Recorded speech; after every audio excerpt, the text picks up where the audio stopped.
Kilat News Updates.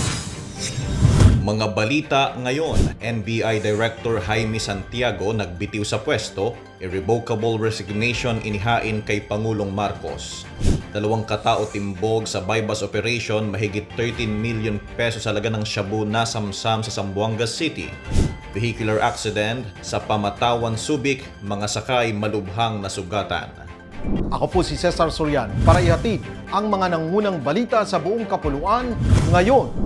Nagbitiw na sa pwesto si National Bureau of Investigation Director Jaime Santiago sa pamamagitan ng isang liham na inihain niya kay Pangulong Ferdinand Marcos Jr. noong Agosto 15. Sa kanyang resignation letter, sinabi ni Santiago na ang kanyang pagbibitiw ay irrevocable at magiging epektibo agad sa oras na maitalaga ang kanyang kapalit upang hindi maantala ang operasyon ng ahensya. Si Santiago, isang retiradong hukom at kilalang anti-crime advocate, ay itinilaga bilang NBI Director noong 2023. Bagamat hindi pa naglalabas ng opisyal na dahilan si Santiago, inaasahang magbibigay ng pahayag ang Malacanang sa mga susunod na araw. Sa ngayon, wala pang inilabas na pangalan kung sino ang posibleng hahalili sa kanya bilang bagong pinuno ng NBI.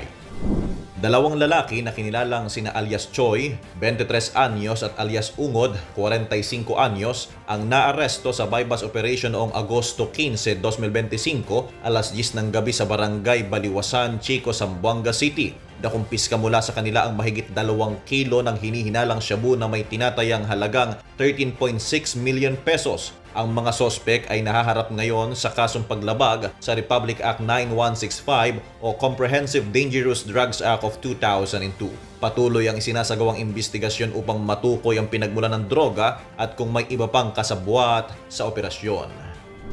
Isang malubhang vehicular accident ang nangyari dakong alas 7:30 ng umaga nitong Biyernes, Agosto 15, 2025 sa kahabaan ng National Highway Barangay Pamatawan, Subic.